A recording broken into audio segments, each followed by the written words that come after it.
कालिदास एक हरिण शावक को बाहों में लिए पुचकारता हुआ आता है। हरिण शावक के शरीर से लहू टपक रहा है। कालिदास, हम जिएंगे हरिण शावक, जिएंगे ना। एक बाण से आहत होकर हम प्राण नहीं देंगे। हमारा शरीर कोमल है तो क्या हुआ, हम पीड़ा सह सकते हैं। एक बाण प्राण ले सकता है तो उंगलियों का कोमल स्पर्श प्राण दे भी सकता है। हमें नए प्राण मिल जाएंगे। हम कोमल आस्तरण पर विश्राम करेंगे। हमारे अंगों पर द्रुत का लेप लगेगा। कल हम फिर वन स्थली में घूमेंगे। कोमल दुर्वा खाएंगे ना, खाएंगे ना। मल्लिका अपने को सहज कर द्वार की ओर जाती है। मल्लिका, यह आहत हरिण शावक, यहाँ ऐसा कौन व्यक्ति है जिसने इसे आहत किया? क्या दक्षिण की तरह यहाँ भी? कालिदास, आज गांव प्रदेश में कई नई आकृतियां देख रहा हूँ। जरोखे के पास जाकर आसन पर बैठ जाता है। राज्य के कुछ कर्मचारी आए हैं। हरिण शावक को वक्ष से सटाकर थपथपाने लगता है। हम सोएंगे?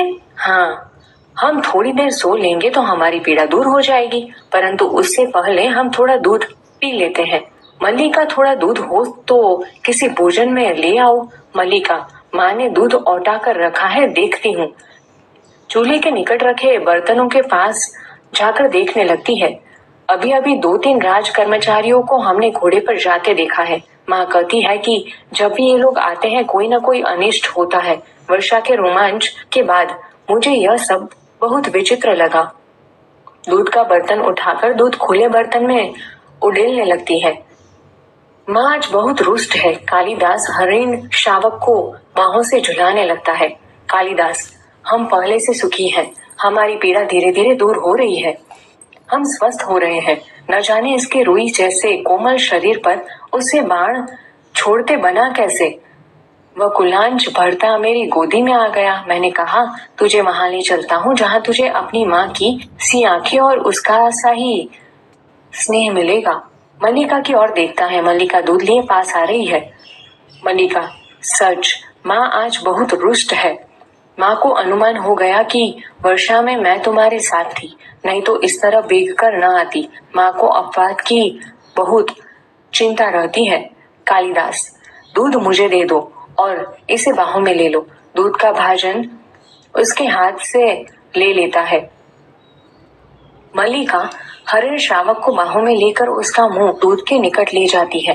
कालिदास भाजन को उसके और निकट कर देता है। हम दूध नहीं पिएंगे? नहीं, हम ऐसा हठ नहीं करेंगे। हम दूध अवश्य पिएंगे।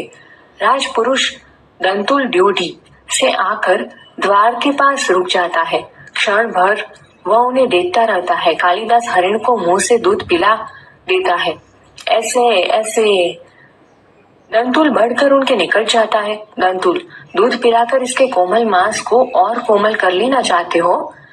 कालिदास और मल्लिका चौंक कर उसे देखते हैं। मल्लिका हरिण शावक को लिए थोड़ा पीछे हट जाती है। कालिदास दूध का भाजन आसन पर रख देता है। कालिदास, जहाँ तक मैं तुम्हें जानता हूँ हम लोग परिचित नहीं हैं। तुम्हारा एक अपरिचित घर में आने का साहस कैसे हुआ? શું તમે ગુજરાત બોર્ડના ગુજરાતી માધ્યમના मल्लिका की ओर देखता है, फिर कालिदास की ओर। दंतुल, कैसी आकस्मिक बात है कि ऐसा ही प्रश्न मैं तुमसे पूछना चाहता था। हमारा कभी का परिचय नहीं, फिर भी मेरे बाण से आहत हरिण को उठा ले आने में तुम्हें संकोच नहीं हुआ? यह तो कहूँ कि द्वार तक रक्त बिंदुओं के चिन्ह बने हैं, अन्यथा इन बादलों से घिरे दिनों में मैं तुम्हारा अनुसरण कर पाता? कालिदास, देख रहा हूँ कि तुम इस प्रदेश के निवासी नहीं हो। दंतुल व्यंग्यात्मक हंसी हंसता है। दंतुल, मैं तुम्हारी दृष्टि की प्रशंसा करता हूँ। मेरी वेशभूषा ही इस बात का परिचय देती है कि मैं यहाँ का निवासी नहीं हूँ। कालिदास, मैं तुम्हारी वेशभूषा को देखकर नहीं कह रहा। दंतुल, तो क्या मेरे ललाट की रेखाओं को देखकर? जान पड़ता है चोरी के अतिरिक्त सामग्री का भी अभ्यास करते हो। मल्लिका चोट खाई सी कुछ आगे आती है। मल्लिका, तुम्हें ऐसा लांछन लगाते लज्जा नहीं आती? दंतुल, क्षमा चाहता हूँ देवी, परंतु यह हरिण शावक जिसे बाहों में लिए मेरे बाण से आहत हुआ है, इसलिए यह मेरी संपत्ति है। मेरी संपत्ति मुझे लौटा तो देंगी? कालिदास, इस प्रदेश में हिरणों का आखेट नहीं होता राजपुरुष, तुम बाहर से आए हो, इसलिए इतना ही पर्याप्त है कि हम इसके लिए तुम्हें अपराधी न माने।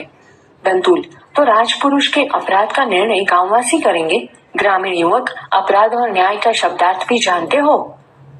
कालिदास, शब्द और अर्थ राजपुरुषों की संपत्ति है, जानकर आश्चर्य हुआ। दंतुल, समझदार व्यक्ति जान पड़ते हो, फिर भी नहीं जानते कि राजपुरुषों के अधिकार बहुत दूर तक आते हैं। मुझे देर हो रही है, यह हरिण शावक मुझे दे दो। कालिदास, यह हरिण शावक इस पावर्त्य भूमि की संपत्ति है राजपुरुष, और इसी पावर्त्य भूमि के निवासी हम इसके सजातीय हैं। तुम यह सोचकर भूल कर रहे हो कि हम इसे तुम्हारे हाथ में सौंप देंगे। मल्लिका, इसे अंदर ले जाकर तल्प पर या किसी आस्तरण पर। अंबिका सहसा अंदर से आती है। अंबिका, इस घर के तल्प और आस्तरण हरिण शावकों के लिए नहीं है। मल्लिका, तुम देख रही हो माँ? अंबिका, हाँ देख रही हूँ, इसलिए तो कह रही हूँ। तल्प और आस्तरण मनुष्यों के सोने के लिए है, पशुओं के लिए नहीं। कालिदास, इसे मुझे दे दो मल्लिका। दूध का भाजन नीचे रख देता है और बढ़कर हरिण शावक को अपनी बाहों में ले लेता है। इसके लिए मेरी बाहों का आस्तरण ही पर्याप्त होगा, मैं इसे घर ले जाऊंगा। द्वार की ओर चल देता है। दंतुल, और राजपुरुष दंतुल तुम्हें ले जाते देखता रहेगा? कालिदास, यह राजपुरुष की रुचि पर निर्भर करता है, बिना उसकी ओर देखे ड्यूटी में चला जाता है। दंतुल, राजपुरुष की रुचि अरुचि क्या होती है? संभवतः इसका परिचय तुम्हें देना आवश्यक होगा। कालिदास बाहर जाता है, केवल उसका शब्द ही सुनाई देता है। कालिदास, संभवतः। दंतुल, संभवतः? तलवार की मुठ पर हाथ रखे उसके पीछे जाना चाहता है। मल्लिका शीघ्रता से द्वार के सामने खड़ी हो जाती है।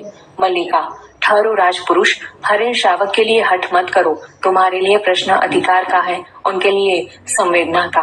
कालिदास, निशस्त्र होते हुए भी तुम्हारे शस्त्र की चिंता नहीं करेंगे। दंतुल, कालिदास, तुम्हारा अर्थ है कि मैं जिनसे हरिण शावक के लिए तर्क कर रहा था वे कवि कालिदास हैं? मल्लिका, हाँ हाँ, परंतु तुम यह कैसे जानते हो कि कालिदास कवि है? दंतुल, कैसे जानता हूँ? उज्जयिनी के राज्यसभा का प्रत्येक व्यक्ति ऋतुसंहार के लेखक कवि कालिदास को जानता है। मल्लिका, उज्जयिनी की राज्यसभा का प्रत्येक व्यक्ति उन्हें जानता है? दंतुल, सम्राट ने स्वयं ऋतुसंहार पढ़ा और उसकी प्रशंसा की है, इसलिए आज उज्जयिनी का राज्य ऋतुसंहार के लेखक का सम्मान करना और उन्हें राजकवि का सम्मान देना चाहता है।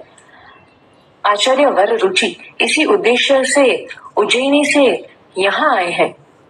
मल्लिका सुनकर स्तंभित सी हो रहती है। मल्लिका, उज्जयिनी का राज्य उन्हें सम्मान देना चाहता है, राजकवि का आसन?